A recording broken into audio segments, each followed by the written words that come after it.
Good day, everybody. Today I want to share with you about the power of your agreement. And this is one of those things that is so easily overlooked and that we make light of, but yet it is very powerful. And the Word of God warns us about the power of agreement, because it is one of those things that the enemy will use as a weapon to snare you, to capture you, to delay you, and to cause you not to break through in the promises that God's Word gives you. The Word of God says to us in Proverbs chapter 6 verse 2 that you are being snared by the words of your mouth, and you are being trapped or taken trapped by that which you come in agreement with. So this is a spiritual law that the devil is very much aware of, and we also need to be aware of that. Now we can consciously or unconsciously, we can come in agreement with many things.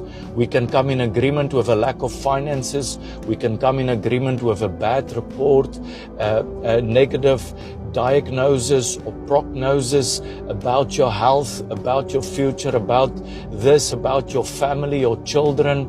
There can be many things, many lies of the devil that you can come in agreement with, that the enemy will use to snare you.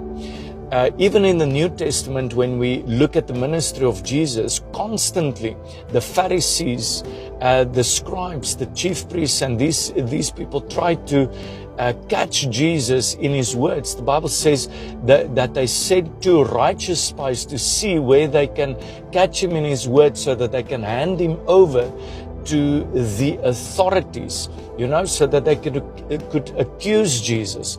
So Satan is the accuser of the brethren, the Bible says to us in Revelation chapter 12.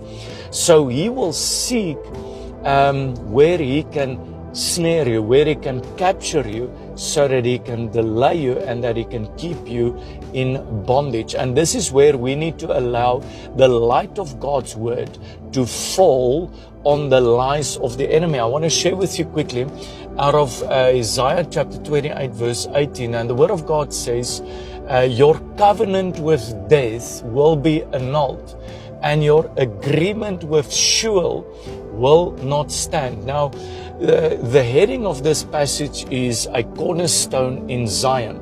So it speaks of Jesus here, and Jesus needs to become our cornerstone, meaning the Word of God needs to be